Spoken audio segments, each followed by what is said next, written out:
তোদের গ্রামটা কিন্তু বেশ সুন্দর। আরে বেটা, মাত্রই তো গ্রামে পা দিলি, আর এমনি তো আমাদের গ্রামে সবকিছুই অনেক সুন্দর। সবকিছু সুন্দর? হ্যাঁ। তার মানে তোদের গ্রামের মেয়েগুলো সুন্দর? হ্যাঁ তো না মানে ভাবছিলাম, যেহেতু তোদের গ্রাম সুন্দর, তোদের গ্রামের মেয়েগুলো সুন্দর, তুই একটা কাজ কর, তোদের গ্রামের কোনো সুন্দরী মেয়ে দেখে আমার সাথে বিয়ে দিয়ে দে, তারপর সারা জীবনের জন্য তোদের গ্রামে থেকে যাবো। আসলে তুই না একটা পাগল। শহর থেকে গ্রামে পা না দিতেই একদম বিয়ের প্ল্যানিং অব্দি শেষ। তুই না সবকিছু খুব সহজ ভাবে নিস। সবকিছু সহজভাবে নিতে হবে, জীবনটা যত সহজভাবে ভাববি। আসসালামু আলাইকুম ছোট ভাইজান, কেমন আছেন আপনি? ওয়ালাইকুম আসসালাম।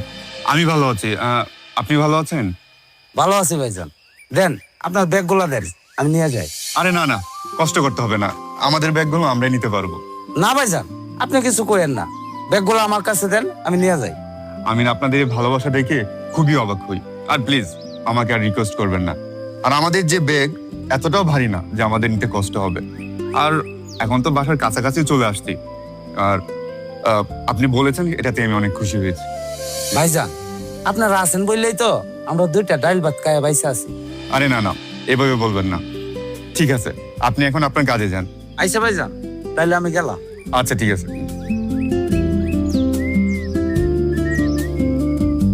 মাটাকে? আরে উনি আমাদের গ্রামেরই লোক, ওই যে আমাদের ক্ষেত খামার আছে না, ওইখানে কাজ করে আর কি। ও আচ্ছা, তো তোদের বাসা আর কত দূর? এই তো চলে আসছে, আর 2 মিনিট। শোন, পরে কিন্তু আমি একটা কথা বলে রাখি। কথা বলে রাখি? এতক্ষণ কি আমার ভূতের সাথে কথা বলতেছিলি? আসলে না, তুই সবসময় মজা করিস, কথাটা কিন্তু খুবই সিরিয়াস। ও সিরিয়াস বিষয়? হ্যাঁ ঠিক আছে বল, শুনতেছি, মনোযোগ দিয়ে শুনতেছি, বল। তুই তো জানো আমরা গ্রামে কেন আসছি। আমার ছোট বোন ফুলের বিয়ে, তাই না? এটা তো জানি, মানে এই বিষয়টা নতুন করে বলার তো কিছু নাই। শোন, তুই শহরে থাকিস, ভার্সিটিতে পড়াশোনা করিস, কিন্তু গ্রাম সম্পর্কে তোর কোনো আইডিয়া নেই। আর আমার ভাই হচ্ছে গ্রামের চেয়ারম্যান, সে কিন্তু খুবই রাগী, ইভেন খুবই ভালো মানুষও। কিন্তু আমি চাই না তুই এমন কোনো কিছু করিস যাতে করে ভাই তোর উপর রাগ হয়, বিরক্ত হয়, ঠিক আছে? আচ্ছা ঠিক আছে আমার পাগলা বন্ধু, আমি তোমাকে প্রমিস করতেছি আমি এমন কিছু করব না যেটাতে তোমার ভাই কষ্ট পাবে বা আমাকে খারাপ মনে করবে। ঠিক আছে, আসলে তুই আমার লোক কিন্তু। চল এখন চল, এখন তো বাসায় নিয়ে চল।